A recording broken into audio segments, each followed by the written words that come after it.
أشهد أن لا إله إلا الله. رب اشرح لي صدري ويسر لي أمري واحلل عقدة من لساني يفقهوا قولي اللهم ثبتنا عند الموت بلا إله إلا الله اللهم اجعلنا من الذين آمنوا وعملوا الصالحات وتواصوا بالحق وتواصوا بالصبر آمين يا رب العالمين. রমজানের সময় ঘনিয়ে আসছে, আর এভাবে সময় ঘনিয়ে আসলে চারপাশ থেকে আমাদের স্মরণ করিয়ে দেয়া হয় যে কিভাবে এই মাসে বেশি বেশি ইবাদত করতে হবে, কিভাবে আল্লাহর নিকটবর্তী হতে হবে, কিভাবে কোরআনের সাথে নতুন করে সম্পর্ক করতে হবে, ইত্যাদি ইত্যাদি। আমি এখান থেকে কিছুটা পেছনে সরে এসে মৌলিক কিছু বিষয়ে আলোকপাত করতে চাই এবং ইনশাআল্লাহ আমরা সবাই এখান থেকে উপকার পাবো।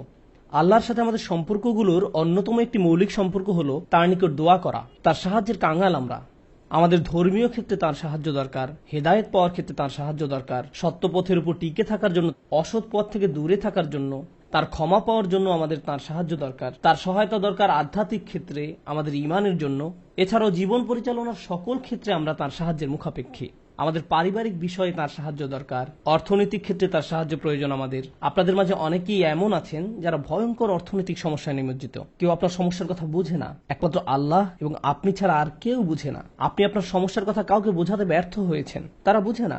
একমাত্র আল্লাহ ছাড়া আর কেউ জানে না আপনি কি মুসিবতে জীবন অতিবাহিত করছেন। আমাদের সকলেরই কোনো না কোনো সমস্যা রয়েছে। আল্লাহ নিজেই দুনিয়ার জীবনের এই বাস্তবতার কথা কোরআনে উল্লেখ করেছেন। তিনি বলেন, লাকাদ খলাকনাল ইনসানা ফি কাবাদ, নিশ্চয়ই আমি মানুষকে শ্রম নির্ভর রূপে সৃষ্টি করেছি। হয় আপনি মানসিকভাবে পরিশ্রান্ত, না হয় ইমোশনালি আপনি ক্লান্ত। অতিরিক্ত কাজের চাপে আপনি পরিশ্রান্ত, শারীরিকভাবে আপনি ক্লান্ত, স্বাস্থ্যগত দিক দিয়ে আপনি পরিশ্রান্ত, বয়সের ভারে আপনি ক্লান্ত। আপনার সমস্যা থেকে বের হয়ে আসার জন্য অনেক সমাধান খুঁজছেন, কিন্তু কিছুই কাজ করছে না। এভাবে আপনার সৃজনশীলতাও একসময় নষ্ট হয়ে যায়। আমরা সবসময় পরিশ্রান্ত জীবনযাপন করছি, আমরা প্রতিনিয়ত কোনো না কোনো সমস্যায় জর্জরিত। এই সমস্যাগুলো আমাদের চিন্তা শক্তির বেশিরভাগ অংশ দখল করে রাখে। অনেক সময় ইতিবাচক চিন্তা করার জন্য নিজের উপর জোর খাটাতে হয়, কারণ আপনি যদি জোর করে ইতিবাচক চিন্তা না করেন, তাহলে নেতিবাচক চিন্তাগুলো সবসময় এসে আপনার মাথায় জড়ো হয়ে থাকে। সব সমস্যা যেগুলো সমাধান দরকার, এগুলো নিয়েই আমরা সবসময় চিন্তামগ্ন থাকি। আল্লাহর সাথে আমাদের সম্পর্কগুলোর একটি হলো আমরা যেন আমাদের সমস্যাগুলো সমাধানের জন্য তার নিকট দোয়া করতে পারি। আমাদের যা যা দরকার আমরা যেন সেটা তার নিকট চাইতে পারি। তো আজ আমি যে বিষয়টি নিয়ে কথা বলতে চাই, এমন একটি সিক্রেট উপাদান যার মাধ্যমে আমরা আল্লাহর নিকট যা ইচ্ছা তাই চাওয়ার সামর্থ্য অর্জন করতে পারি। আমরা সবাই বিভিন্ন জিনিস আল্লাহর কাছে চাই, আর সেটা হতে পারে আল্লাহ এবং বান্দার মাঝে একান্ত গোপন কোনো ব্যাপার। আপনি যদি আসলেই আল্লাহর নিকট থেকে আপনার দোয়ার উত্তর আশা করেন, তাহলে কিছু শর্ত আগে পূরণ করতে হবে। আর তার মাঝে অন্যতম একটি গুরুত্বপূর্ণ ব্যাপার যা কোরআনের সর্বত্র বিশেষ জোর দেওয়া হয়েছে, তা হলো আমাকে এবং আপনাকে সবার আগে আল্লাহর নিকট নিঃশর্ত ক্ষমা চাইতে হবে। তার নিকট কোনো কিছু চাওয়ার পূর্বে আপনাকে ক্ষমা চাইতে হবে। আপনাকে ক্ষমা চাইতে হবে।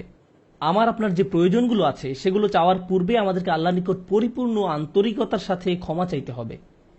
এটা শোনার পর আপনি হয়তো জিজ্ঞেস করতে পারেন, ক্ষমা চাওয়ার জন্য কোন দোয়া পড়তে হবে, বা ক্ষমা চাওয়ার জন্য শ্রেষ্ঠ দোয়া কোনটি?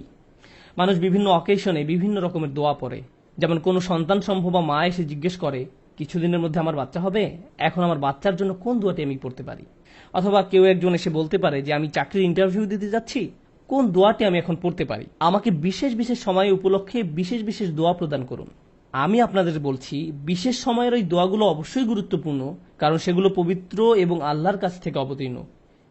কিন্তু সকল সমস্যার ক্ষেত্রে কমন দোয়া হলো, যে একটি দোয়া আপনার সকল সমস্যা দূর করবে, তা হলো সত্যিকার অর্থে আল্লাহর নিকট ক্ষমা প্রার্থনা করা। নূহ আলাইহিস সালাম তার জাতিকে আল্লাহর নিকট ডেকেছিলেন 900 বছরেরও বেশি সময় ধরে। তিনি তাদের নিকট অবিরাম দাওয়াত দিয়ে গেছেন।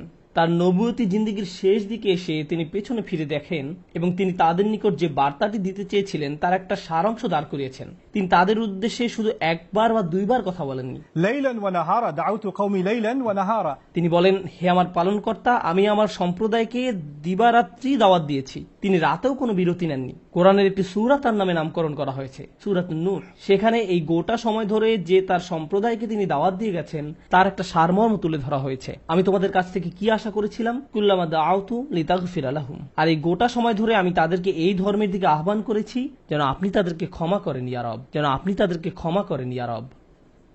আমি ঠিক এই কথাগুলো তাদের বারবার বলেছি, বারবার বলেছি। ফাকুলতু ইস্তিগফারু রাব্বাকুম, অতঃপর বলেছি তোমরা তোমাদের পালনকর্তার ক্ষমা প্রার্থনা করো। ইন্নাহু কানা গফফারা, নিশ্চয়ই আল্লাহ হলেন এমন সত্তা যিনি বারবার ক্ষমা করতে থাকেন, বারবার ক্ষমা করতে থাকেন। এরপর তিনি যা বলছেন তা খুবই অসাধারণ। আমি চাই আপনারা এই বিষয়টা উপলব্ধি করুন যে তিনি কোন ধরনের মানুষগুলোর উদ্দেশ্যে কথা বলছিলেন। তিনি ইতিহাসের অন্যতম খারাপ একটা সম্প্রদায়ের উদ্দেশ্যে কথা বলছিলেন।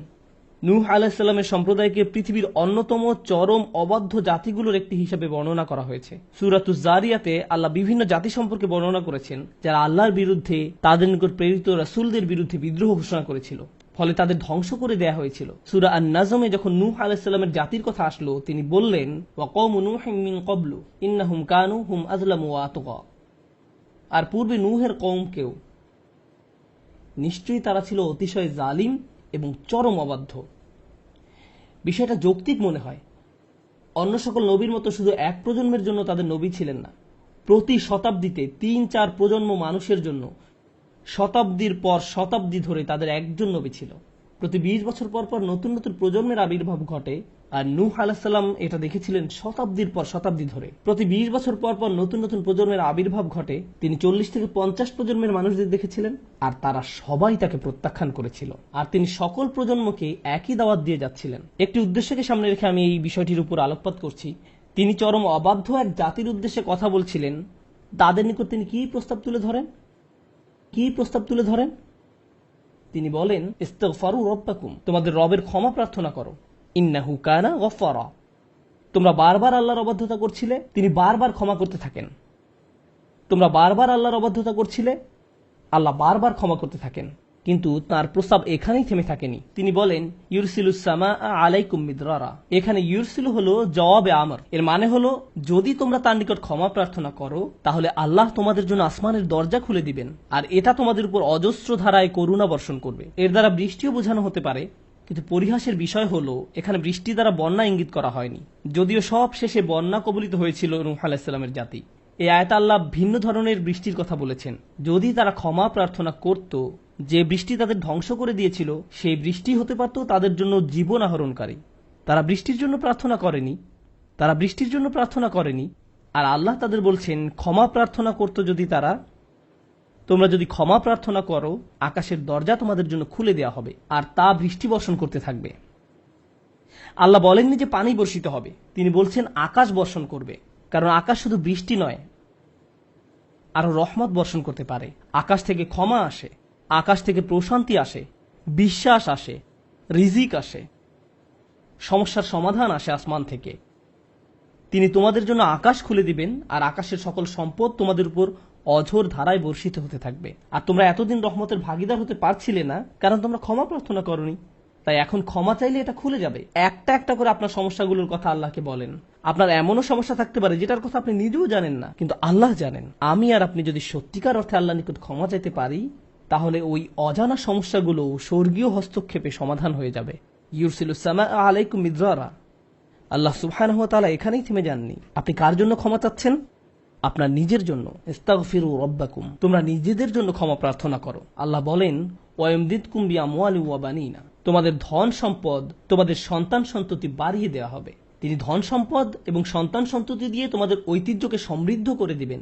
এমন সম্পদ নয় যা আপনাকে আল্লাহর কাছ থেকে দূরে সরিয়ে দিবে, কারণ এই টাকা দেওয়ার কথা এসেছে আপনার ক্ষমা চাওয়ার প্রেক্ষাপটে। তিনি আপনাকে ভালো অর্থ দিবেন, যা আপনার জন্য দুনিয়াতে এবং পরকালে কল্যাণ নিয়ে আসবে। তিনি আপনাদের ভালো সন্তান দান করবেন, যারা আপনার জীবিত থাকা অবস্থায় ভালো কাজ করবে, তারা আপনাদের সম্মান করবে, ভালোবাসা দেখাবে, আনুগত্য করবে, আপনি তাদের দেখে গর্বিত হবেন। এমনকি আপনি এই দুনিয়া ছেড়ে চলে গেলেও তারা ভালো কাজ করতে থাকবে, যা সাদাকায়ে জারিয়া হিসাবে আপনার আমলনামায় এসে যোগ হবে। আল্লাহ আপনাকে এই সব কিছু দান করবেন। প্রসঙ্গত এই দুই শব্দ, অর্থ এবং সন্তান সন্ততি, ইন্নাহুম আসাউনি ওয়াত্তাবাউ মান লাম ইয়াজিদহু মালুহু ওয়া ওয়ালাদুহু ইল্লা খাসারা।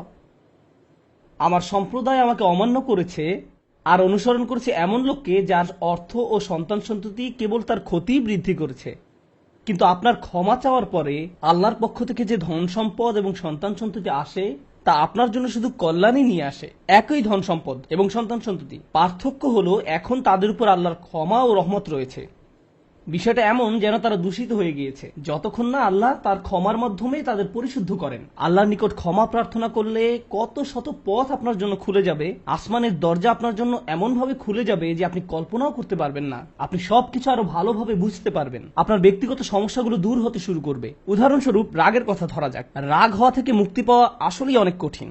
বহু মানুষ খুবই সমস্যাপূর্ণ জীবনযাপন করে, খুব অল্পতেই রেগে যান, কিছু একটা তাদের সামান্যতেই ক্রোধান্বিত করে, আর তারা এর সাথে লড়াই করতে পারেন না। তারা তাদের এই সমস্যাটা বুঝতে পারেন, কিন্তু নিজের কাছে অসহায় হয়ে পড়েন এবং মনে মনে ভাবেন, না, আমার পক্ষে এই রাগ হওয়া থেকে মুক্তি পাওয়া সম্ভব না। হুদায়বিয়ার সন্ধির সময় সাহাবীরা খুবই রাগান্বিত হয়ে পড়েছিলেন। তাদের রাগ দূর করা সম্পর্কে আল্লাহ কি বলছেন? তিনি বলছেন, ওয়া আনজালাস সাকিনাতা ফি কুলুবিল মুমিনিন, তিনি আকাশ থেকে বিশ্বাসীদের অন্তরে প্রশান্তি নাজিল করলেন। প্রশান্তি আমাদের নিজেদের কাছে থেকে আসে না, আমরা নিজেদের প্রশান্ত করতে পারি না। মুসা আলাইহিসসালামের মা ভয়ে টেনশনে প্রায় মারা যাচ্ছিলেন, যখন তার ছোট শিশু একটা বক্সে বন্দি করে পানিতে ভাসিয়ে দিলেন। লাউলা আর রাবাতনা আলা কলবিহা, যদি আমি তার হৃদয়কে দৃঢ় করে না দিতাম। তার নিজের পক্ষে স্বীয় অন্তরকে দৃঢ় করা সম্ভব ছিল না। ঐশ্বরিক হস্তক্ষেপ বললে এটা ব্যাপার আছে। আল্লাহ তার অন্তরকে দৃঢ় করেছিলেন, যা আমাদেরকে আমাদের ব্যক্তিগত দুর্বলতা এবং প্রবণতা থেকে সুস্থ হতে সাহায্য করে। কিছু কিছু মানুষ অশ্লীলতার প্রতি খুবই আকৃষ্ট হয়ে পড়ে, কেউ কেউ ক্রোধ নিয়ন্ত্রণ করতে পারে না, আবার কেউ কেউ মারাত্মক লোভী, সবসময় শুধু টাকা পয়সা নিয়ে চিন্তামগ্ন থাকে। তারা এইসব থেকে বের হয়ে আসতে চায়, কিন্তু নিজেদের সাথে যুদ্ধ করে পারে না। এই সব সমস্যার সমাধান আসে আল্লাহর পক্ষ থেকে। আপনার একান্ত ব্যক্তিগত গভীর সমস্যার সমাধান আসে আসমান থেকে। বৃষ্টি যেমন পৃথিবীকে পরিষ্কার করে দেয়, তেমনি আসমান থেকে আল্লাহর রহমত এসে আপনার সমস্যাগুলোকেও ধুয়ে মুছে পরিষ্কার করে দেয়। ওয়ায়াজআল লাকুম জান্নাতিন ওয়ায়াজআল লাকুম আনহারা, তোমাদের জন্য উদ্যান স্থাপন করবেন, তোমাদের জন্য নদীনালা প্রবাহিত করবেন। অর্থাৎ আল্লাহ বলছেন, যদি শুধু ক্ষমা চাও সবই দিব। আমি আপনি মনে করি যে যদি আমরা আল্লাহর কাছে ক্ষমা চাই তাহলে শুধু ক্ষমা পাবো, কিন্তু আল্লাহ বলছেন, যদি ক্ষমা চাও তাহলে এমন কিছু নেই যা আমি তোমাদের দিব না। বিষয়টা এমন যে আপনি ইচ্ছা করলে এক এক করে বিভিন্ন জিনিস চাইতে পারেন, অথবা শুধু ক্ষমা চান তাহলে সবই পাবেন। কি আর বাকি থাকে? অর্থ, সন্তান সন্ততি, আপনার সকল সমস্যার সমাধানে আকাশ খুলে যাবে, বাগান, নদী, সবকিছু আপনার জন্য প্রস্তুত। মানুষ সাধারণত মনে করে যে যদি তার আল্লাহর ক্ষমা চায় তাহলে এটা শুধু তাদেরকে পরকালে সাহায্য করবে, কিন্তু এই আয়াতগুলো আমাদের বলছে না। এই আয়াতগুলো আমাদেরকে বলছে যে না, আল্লাহ শুধু আমাদেরকে পরকালেই সাহায্য করবেন তা নয়, তিনি আমাদেরকে এই দুনিয়াতেও সাহায্য করবেন। একবার হজের কথা চিন্তা করুন। আমার আপনার জন্য হজের সবচেয়ে বড় অনুপ্রেরণা হলো আমাদের অতীতের সকল গুনাহ মাফ করে দেওয়া হবে। আমরা নতুন করে আবার শুরু করতে পারবো। যে কাপড়ে আপনি কবরে শায়িত হওয়ার কথা, সেরকম একটি কাপড়ে আপনি হজে যান। এমনকি হজের সময় যখন আমরা মার্চ করি, সেই সম্পর্কে বলা হয়েছে, সুম্মা আফিদু মিন হাইসু আফদান নাস ওয়াস্তাগফিরুল্লাহ, অতঃপর তোমরা প্রত্যাবর্তন করো যেখান থেকে মানুষরা প্রত্যাবর্তন করে, এবং আল্লাহর কাছে ক্ষমা চাও। হজের মূল বিষয় হলো আল্লাহর নিকট ক্ষমা চাওয়া, এটাই হজের মূল উদ্দেশ্য। আর সেই হজের সময় আমরা কি দোয়া করি? রব্বানা আতিনা ফিদ দুনিয়া হাসানা ওয়া ফিল আখিরাতি হাসানা ওয়া ফিল আখিরাতি হাসানা। প্রতিটি তাওয়াফে একই দোয়া পাঠ করা হয়, যা কোরআনে মাজিদে এসেছে। রব্বানা আতিনা ফিদ দুনিয়া ওয়া ফিল আখিরা রব্বানা আতিনা ফিদ দুনিয়া হাসানা ওয়া ফিল আখিরাতি হাসানা। আমাদেরকে এই দুনিয়ার কল্যাণ এবং পরকালের কল্যাণও দান করুন। অন্য কথায়, এই দুনিয়ায় আমাদেরকে এমন কল্যাণ দান করুন যা পরকালের কল্যাণকে নিশ্চিত করবে। এরকম কিছুর অস্তিত্ব রয়েছে, আর এই সব কিছু আমরা তখনই পাব যখন আমি আপনি আন্তরিকতার সাথে আল্লাহর নিকট ক্ষমা চাইব। খুতবার এই অংশটার উদ্দেশ্য ছিল আপনাদের নিকট ক্ষমা চাওয়ার কিছু উপকারিতা তুলে ধরা, ক্ষমা চাওয়ার লক্ষ্য বর্ণনা করা। কিন্তু আমরা এখনো বলিনি যে কিভাবে ক্ষমা চাইব। কেউ কেউ কৃত্রিম উপায়ে ক্ষমা চায়, আস্তাগফিরুল্লাহ আস্তাগফিরুল্লাহ আস্তাগফিরুল্লাহ। কারো কারো জন্য এটা এত নকল যে একবার আলী রাদিয়াল্লাহু তাআলা আনহু একজনকে এরূপ করতে দেখে বললেন, তোমার ইস্তেগফারেরও ইস্তেগফার প্রয়োজন, এর মাধ্যমে শুধু জিহ্বার ব্যায়ামই হয়, আর কিছু না। আমি এখন আপনাদের এমন একটি বিষয়ের কথা বলবো যা আমাদেরকে আল্লাহর নিকট ক্ষমা চাওয়া থেকে বিরত রাখে। বিষয়টা একজনের কাছে কতটুকু প্রত্যাশা করা হয় তার সাথে সম্পর্কযুক্ত। কিছু কিছু মানুষ মনে মনে এই সিদ্ধান্ত উপনীত হয়ে যায় যে আমি সারা জীবন ধরে অসংখ্য পাপে নিমজ্জিত ছিলাম, আল্লাহ মনে হয় আমাকে খুব একটা পছন্দ করেন না। কোনো কোনো মানুষ এমনকি এতদূর পর্যন্ত চলে যায় যে বলে ওঠে, আল্লাহ আমাকে পছন্দ করেন না, আল্লাহ আমার উপর খুবই রাগান্বিত। আমি জানতাম আল্লাহ এই কাজগুলো আমাকে করতে নিষেধ করেছেন, কিন্তু তারপরেও আমি করেছি। শুধু একবার নয়, বহুবার এই খারাপ কাজগুলো করেছি। সুতরাং আল্লাহর ভালো মানুষের তালিকায় আমি নেই, আমার নামাজের কোনো দাম নেই। মানুষ যখন নিজের সম্পর্কে এইরকম ধারণা পোষণ করে তখন সে কি করে জানেন? আমি তো খুবই খারাপ মানুষ। আপনি কি আমার জন্য একটু দোয়া করতে পারবেন? কারণ আমি ইতোমধ্যে দোয়া করার যোগ্যতা হারিয়ে ফেলেছি। এখন আপনাকে আমার জন্য দোয়া করতে হবে, কারণ আমি আশা করছি আল্লাহ অন্তত আপনার দোয়া কবুল করবেন। এতে হয়তো আমার একটা সুযোগ তৈরি হতে পারে, কারণ আমার কথা তিনি শুনবেন না। আপনাদেরকে আবার একটু পিছনে নিয়ে যাই। নূহ আলাইহিসসালাম কাদের কাছে আল্লাহর নিকট ক্ষমা চাওয়ার এই প্রস্তাব তুলে ধরেছিলেন? নূহ আলাইহিসসালাম কি এমন মানুষদের নিকট এই প্রস্তাব তুলে ধরেছিলেন যারা সারা রাত মসজিদে কাটাতো, যারা প্রতি বছর হজ পালন করতে যেত, রোজা রাখত এবং অন্যান্য সৎ কাজ করত? না, নূহ আলাইহিসসালাম ক্ষমা পাওয়ার এই প্রস্তাব তুলে ধরেন ইতিহাসের অন্যতম একটি বিদ্রোহী সম্প্রদায়ের প্রতি, যারা প্রজন্মের পর প্রজন্ম ধরে বিদ্রোহী ছিল। তিনি তাদের বলেন, তোমরা যদি শুধু ক্ষমা চাও, আল্লাহ শুধু তোমাদের ক্ষমা করবেন তাই নয়, বরং তিনি তোমাদের জন্য আকাশের ধনভাণ্ডার খুলে দেবেন। নিজের সম্পর্কে এমন বলবেন না যে আমি অনেক দূরে হারিয়ে গেছি, যদি কিছু হয় তা হবে আমার মায়ের দোয়াতে বা অন্য কারো দোয়াতে। আপনার মনের এমন অবস্থার সুযোগ গ্রহণ করে শয়তান, মানুষের মনের হতাশাজনক পরিস্থিতির সুযোগ গ্রহণ করে শয়তান, আর এর মাধ্যমে তাকে শিরকে নিমজ্জিত করে। এই হতাশা শিরকের একটি দরজা। কেন জানেন? তখন মিথ্যা ধর্ম আসে এবং আপনাকে বলে আপনি তো অনেক বড় পাপী, আপনার পক্ষে ক্ষমা পাওয়া সম্ভব নয়। যিশুকে বলুন আপনাকে ক্ষমা করে দিতে। আপনি যিশুর সাথে ভালো সম্পর্ক করুন, তিনি আল্লাহর সাথে আপনার সম্পর্ক ভালো করে দিবেন। আল্লাহ এবং আপনার মাঝখানে যিশু এসে দাঁড়াবে, অথবা তারা অন্য কাউকে মাঝখানে দাঁড় করাবে, বলবে অমুক পীর, তার কবরের কাছে গিয়ে কিছু চকলেট রাখো। তাহলে তিনি আল্লাহকে বলবেন আপনার সমস্যার সমাধান করে দিতে। আপনি এখন আল্লাহর সাথে কথা বলতে পারবেন না, কিন্তু ওই পীর তিনি আল্লাহর প্রিয় বান্দা, তাই আপনি তার মাধ্যমে আল্লাহর কাছে আপনার দরখাস্ত পেশ করুন। এভাবে শিরকের দরজা খুলে যায়। অন্য কথায় আল্লাহর সাথে আমাদের সরাসরি যোগাযোগের মূল বিষয়টি, তাওহীদের মানেই হলো সরাসরি যোগাযোগ। লা ইলাহা ইল্লাল্লাহ একই কথা বলে, আর এই সব কিছুর মূল কথা হলো আপনার যা প্রয়োজন তা সরাসরি আল্লাহর নিকট প্রার্থনা করুন। যে বিষয়টি আমাদের সকল প্রয়োজন পূরণ করবে তা হলো আল্লাহর নিকট ক্ষমা প্রার্থনা করা। এখন এই ক্ষমা চাওয়াটা দুই ভাবে হয়ে থাকে, জিহ্বার মাধ্যমে ক্ষমা চাওয়া এবং অন্তরের মাধ্যমে ক্ষমা চাওয়া। মানুষ সাধারণত নিজের পক্ষে যুক্তি দিয়ে থাকে। আমি যদি কোনো কারণে আপনার সমালোচনা করি, যেমন ধরুন কাউকে বললাম, এই যে আমি আপনাকে অমুক অমুক কথা বলতে শুনেছি, সে তাৎক্ষণিক হয়তো বলে উঠবে, এক্সকিউজ মি, আমি এমনটা বোঝাতে চাইনি, আপনি তো পুরো ঘটনাটা জানেনই না। আপনি সাথে সাথে নিজের পক্ষে যুক্তি দিতে শুরু করেন, আত্মরক্ষামূলক হয়ে ওঠেন। বালিল ইনসানু আলা নাফসিহি বাসীরা ওয়ালাউ আলকা মাআযিরা। মানুষ নিজের সম্পর্কে সুধারণা পোষণ করে, তারা প্রচুর অজুহাত দেখায়। আপনি যদি আসলেই আল্লাহর ক্ষমা চান, আপনাকে নিরিবিলি একটা সময় খুঁজে পেতে হবে। যদি আরবিতে দোয়া করতে না পারেন, কোনো সমস্যা নেই, আপনি শুধু পাঞ্জাবি, বাংলা, বাহাসা বা উর্দু জানেন, কোনো ব্যাপার না। আপনি আপনার নিজস্ব ভাষাতে আল্লাহর সাথে কথা বলুন, আন্তরিকতার সাথে আপনার অপরাধগুলো স্বীকার করুন, কোনো অজুহাত দেখাবেন না। এরকমটা করতে পারা আসলেই কঠিন, কারণ আয়নার সামনে দাঁড়িয়েও আমরা নিজের সাথে মিথ্যে কথা বলি, নিজেকে এভাবে প্রবোধ দেই, আমি আসলে অত খারাপ না, আমি যা যা করেছি তার কারণ আছে। যখন আপনি আল্লাহর সামনে দাঁড়াবেন, নিজের কাজের বৈধতা দেওয়ার কথা ভুলে যান। আল্লাহ জানেন আপনি কি অবস্থার মধ্যে দিয়ে যাচ্ছেন, তিনি জানেন এটা কঠিন সময় ছিল, তিনি জানেন অমুক অমুক বিষয় আপনাকে সম্পূর্ণ গ্রাস করে ফেলেছিল। ইয়া রব, আমি অনেক চাপের মধ্যে ছিলাম তাই মদ খেয়েছি। তিনি আপনার সবগুলো অজুহাত সম্পর্কে আপনার চেয়ে ভালোভাবে জানেন। আপনাকে অকপটে তার নিকট আসতে হবে, ফিল্টার ছাড়া, কোনো দ্বিধাদ্বন্দ্ব ছাড়া, নির্দ্বিধায়, কোন রকমের বিব্রত বোধ করা ছাড়া। অনেক সময় আমরা নিজেদের পাপ স্বীকার করতে বিব্রত বোধ করি, একরাশ লজ্জা এসে আমাদের জড়িয়ে ধরে। কিন্তু যতক্ষণ না আপনি আল্লাহর নিকট অকপটে সকল পাপ স্বীকার করে নিচ্ছেন, আর এভাবে যখন নিজের উপর যে অন্যায়গুলো এতদিন ধরে করে এসছেন তা আপনি মুখ দিয়ে উচ্চারণ করতে শুরু করবেন, আমার বিশ্বাস করতে কষ্ট হয় যে সে সময় আপনার চোখ দিয়ে কোনো অশ্রু নির্গত হবে না। একজন মানুষের পক্ষে এটা অসম্ভব যে সে আল্লাহর সামনে এভাবে নিজেকে খোলাখুলি উপস্থাপন করবে আর তার চোখ দিয়ে কোনো অশ্রু বের হবে না, কারণ এটা দুর্বলতা প্রকাশের সময়। দুনিয়ার সামনে আমরা সাধারণত নিজেকে শক্তিশালী, আত্মবিশ্বাসী এবং দিব্যি সুস্থ হিসেবে উপস্থাপন করি। সবাই আমাদের দেখে মনে করে সবকিছু ঠিক আছে, কিন্তু ভেতরে ভেতরে যে আমি বহু সমস্যায় জর্জরিত তা একমাত্র আল্লাহ জানেন। আপনাকে সকল জড়তা কেটে তার নিকট সম্পূর্ণ খোলাখুলিভাবে নিজেকে উপস্থাপন করতে হবে, আর কেবল তখনই আপনি আল্লাহর নিকট ক্ষমা চাওয়ার অবস্থানে যেতে পারবেন। তারপর সিজদায় গিয়ে কাঁদতে থাকুন।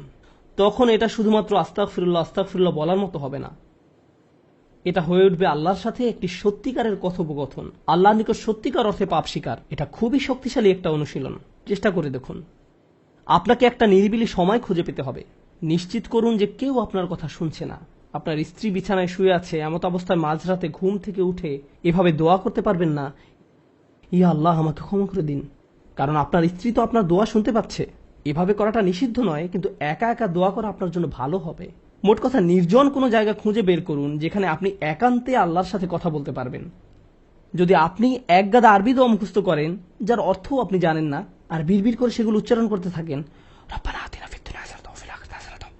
সে দোয়াগুলো অবশ্যই উত্তম এবং শক্তিশালী, কিন্তু আপনার অন্তরের সাথে যদি সেগুলোর কোনো যোগাযোগ না থাকে, শুধু জিহ্বা দিয়ে উচ্চারণ করছেন, তাহলে আপনি আসলে ক্ষমা প্রার্থনা করছেন না। আল্লাহ আপনাকে এই জিকিরের পুরস্কার দান করুন, কিন্তু এর নাম আসলে ইস্তেগফার বা ক্ষমা প্রার্থনা নয়। ইস্তেগফার অন্য কিছু। যখন আপনার চক্ষু খুলে অশ্রু নির্গত হতে শুরু করে, তখন আকাশের দরজা খুলে যায়, তখনই সেটা খুলবে। এই দুইটার মাঝে একটা কানেকশন আছে। সর্বশেষ যে বিষয়টি আমি আপনাদের সাথে শেয়ার করতে চাই তা হলো আল্লাহর উপর আশা ধরে রাখা। অনেকের জন্য এই বিষয়টা মেনে নেওয়া বেশ কঠিন যে আল্লাহ তার কথা শুনবেন, আমার দোয়া তার নিকট গুরুত্বহীন, আমি দোয়া করার কোনো অর্থ দেখি না। আপনাদের একটা কথা বলে রাখি, আল্লাহর নিকট থেকে আপনি সর্বশ্রেষ্ঠ যে উপহারটি পাবেন তা কি জানেন? ক্ষমা। এটাই সর্বশ্রেষ্ঠ উপহার। আপনি এটার মূল্য উপলব্ধি করুন আর নাই করুন, আর যা কিছু আল্লাহ আপনাকে দিবেন বলেছেন এর সবই অতিরিক্ত। আপনাদেরকে একটা উদাহরণ দেই। আমার অনেকগুলো সন্তান আছে। ধরুন আমার এক সন্তানের উপর আমি খুবই অসন্তুষ্ট, সে কোনো একটা অন্যায় করেছে, আমি খুবই রাগান্বিত হয়ে আছি, আমার বিশ্বাস করতে কষ্ট হয় যে তুমি এটা করেছো। এভাবে আমি তাকে কিছুটা বকাঝকা করলাম, তোমার এটা বলা উচিত হয়নি, তোমার এটা করা উচিত হয়নি। তার পরের দিন অন্য এক সময় আমার জন্য তার কিছু একটা করার কথা, যেমন আমার জন্য একটা কার্ড বানানোর কথা যাতে লেখা থাকবে বাবা আমি তোমাকে ভালোবাসি। সে জিনিসটা আঁকলো, কিন্তু তারপর কি মনে করে কাগজটা টুকরা টুকরা করে ময়লার বক্সে ফেলে দিল। এটা দেখে তার অন্য ভাই বলল, তুমি এটা ফেলে দিলে কেন? জবাবে সে বলল, বাবা আমার উপর খুবই রাগান্বিত, তিনি এটার প্রতি কোনো গুরুত্ব দিবেন বলে মনে হয় না। আমি যদি জানতাম যে সে বিষয়টাকে এভাবে দেখছে, তাহলে আমি কি করতাম? আমি কি এভাবে বলতাম যে হ্যাঁ ফেলে দাও? না, বরং আমি আবেগে কেঁদে ফেলতাম, কিভাবে তুমি ভাবতে পারলে যে আমি তোমাকে আর ভালোবাসি না? হ্যাঁ তুমি অন্যায় করেছো, তুমি ভুল করেছো, কিন্তু তুমি এখনো আমার সন্তান। তুমি 1000 বার ভুল করলেও আমি তোমাকে ভালোবাসবো। আমাকে ওই কার্ডটি দাও, আমি সেটা ফ্রেমে বাঁধিয়ে রাখবো, ময়লার বাক্স থেকে নিয়ে গ্লাসে আটকিয়ে রাখবো, সারা জীবন ধরে যত্ন করে রাখবো। কেন? কারণ আমি আমার সন্তানদের ভালোবাসি, তারা যতই ভুল করুক না কেন, এমন কি যদি তাদের আচরণ আমাকে রাগান্বিতও করে। এটা শুধু আমি এবং আমার সন্তানদের সম্পর্ক, কিন্তু আমি আমার আর সন্তানদের নিয়ে কথা বলছি না। এই উদাহরণের মাধ্যমে আমি কথা বলছি আমার এবং আল্লাহর সম্পর্ক নিয়ে। আমি ভুল করি, আল্লাহ এমনকি আমাকে বকাঝকাও করেন না। আমি ভুল করার কারণে তিনি আমার উপর বজ্রপাত করেননি, তিনি আমাকে জাহান্নামে নিক্ষেপ করেননি, তিনি আমার হার্টবিট বন্ধ করে দেননি। যখনই আমি মিথ্যে বলি আমি বোবা হয়ে যাই না, প্রতিবার হারাম কিছু খেয়ে ফেলার কারণে আমার হাত অবশ হয়ে যায় না, হারাম কিছুর দিকে তাকানোর কারণে আমি অন্ধ হয়ে যাইনি। তিনি এখনো দিয়েই যাচ্ছেন। আর আমি কিনা চিন্তা করতে শুরু করলাম যে আল্লাহ আমাকে আর ভালোবাসেন না। আল্লাহর সাথে আমার সম্পর্ক একসময় ভালো ছিল, কিন্তু এখন যেহেতু আমি খারাপ হয়ে গিয়েছি তাই ভালোবাসা এখন হারিয়ে গেছে। তাহলে দোয়া করার কি অর্থ আছে? মনে রাখুন, আল্লাহর মতো কেউ আপনাকে ভালোবাসে না। আমি আমার সন্তান বা পিতামাতার প্রতি যে ভালোবাসা প্রদর্শন করি তা আল্লাহ তাআলা আমার ভেতরে দিয়েছেন। আমরা এমনি এমনি কাউকে ভালোবাসতে সক্ষম নই। ভালোবাসা আল্লাহর পক্ষ থেকে একটি উপহার। যদি আল্লাহর দুইটি সৃষ্টির মাঝে ভালোবাসা এত দৃঢ় হয়, আমাদের পক্ষে কল্পনাও করা সম্ভব নয় যে আমাদের জন্য আল্লাহর ভালোবাসা কত প্রগাঢ়, যে আমাদের জন্য আল্লাহর ভালোবাসা কত গভীর। কেউ এর বিপরীত বললে তার কথায় কান দিবেন না। একমাত্র যে মনে করে আল্লাহ তাকে ঘৃণা করে, তার কোনো আর আশা নেই, সে হলো শয়তান। সে এটা বিশ্বাস করে। তার ক্ষমা চাওয়ার কোনো কারণ নেই, কারণ তার সকল আশা হারিয়ে গেছে, আর সে নিজের সম্পর্কে এটা মেনে নিয়েছে। এখন আপনি যদি নিজের সম্পর্কে এরকম মনে করেন, তাহলে কার পথ আপনি অনুসরণ করছেন? একবার চিন্তা করে দেখুন। যদি আদম আলাইহিস সালাম জান্নাতে থাকা অবস্থায়, আর জান্নাতের চেয়ে উত্তম কোনো জায়গা তো আর আপনার পক্ষে থাকা সম্ভব নয়, তারপর তিনি একটি ভুল করলেন আর আল্লাহ আযজা ওয়া জাল্লা তাকে দুনিয়াতে পাঠিয়ে দিলেন। এখন আদম আলাইহিস সালাম যদি এরকম চিন্তা করতেন, আমার এত বড় একটা ডিমোশন হয়ে গেল, আমি কিভাবে আল্লাহর সাথে আবার কথা বলবো?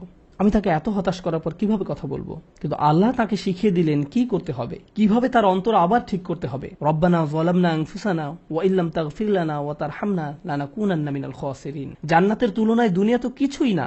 তিনি জান্নাত থেকে দুনিয়ায় এলেন, এত দূর নেমে আসা সত্ত্বেও এখনো তিনি আল্লাহর নিকটেই আছেন। এই শব্দগুলোই আল্লাহর সাথে তার সম্পর্ক আবার জুড়ে দিল। দোয়ার উপর আস্থা হারাবেন না। এত দূর নেমে আসা সত্ত্বেও এখনো তিনি আল্লাহর নিকটেই আছেন। আন্তরিকভাবে আল্লাহর কাছে কিভাবে দোয়া করবেন তার প্রস্তুতি এখনই শুরু করুন। মনে রাখুন, আল্লাহ আপনাদের সবার দোয়া শুনবেন। উজিবু দাওয়াতাদ দাঈ ইযা দান, এই ঘোষণাটি রমজান মাসের। আমি আহ্বানকারীটাকে সাড়া দেই যখন সে আমাকে ডাকে। এটা আল্লাহর অঙ্গীকার। আর আমি আপনি 1 নম্বর যে দোয়াটি করব তা হলো ক্ষমা চাওয়ার দোয়া। আল্লাহ আমাদেরকে এমন মানুষে পরিণত করুন যারা সত্যিকার অর্থে ক্ষমা চায়। আল্লাহ আমাদের অন্তরে তার নিকট ক্ষমা প্রার্থনা করার তীব্র ব্যাকুলতা তৈরি করে দিন। আল্লাহ আমাদের অন্তরকে এমন নরম করে দিন যেন আমাদের চোখ দিয়ে অশ্রু নেমে আসে। আমরা যারা তার নিকট ক্ষমা প্রার্থনা করি, আমাদের সবার জন্য আল্লাহ আজ্জা ওয়া জাল্লা তার রিজিকের দরজা খুলে দিন। সর্বশেষ একটা বিষয় মনে করিয়ে দিতে চাই যে আল্লাহ আজ্জা ওয়া জাল্লা অনেক পথভ্রষ্ট জাতিকে ধ্বংস করা থেকে বিরত থাকেন। কেন জানেন? কারণ সেখানে এমন মানুষ রয়েছে যারা আল্লাহ নিকট ক্ষমা চায়। শুধু তাদের মাঝে এমন কিছু মানুষ রয়েছে যারা এখনো আল্লাহ নিকট ক্ষমা প্রার্থনা করে। তাদের কারণেই আল্লাহ গোটা জাতিকে আর ধ্বংস করেন না। ইস্তেগফার করা মানুষে পরিণত হন। আল্লাহ আমাদের সবাইকে রক্ষা করুন। বারাকাল্লাহু লি ওয়া লাকুম। আসসালামু আলাইকুম ওয়া রাহমাতুল্লাহি ওয়া বারাকাতুহু। أشهد أن لا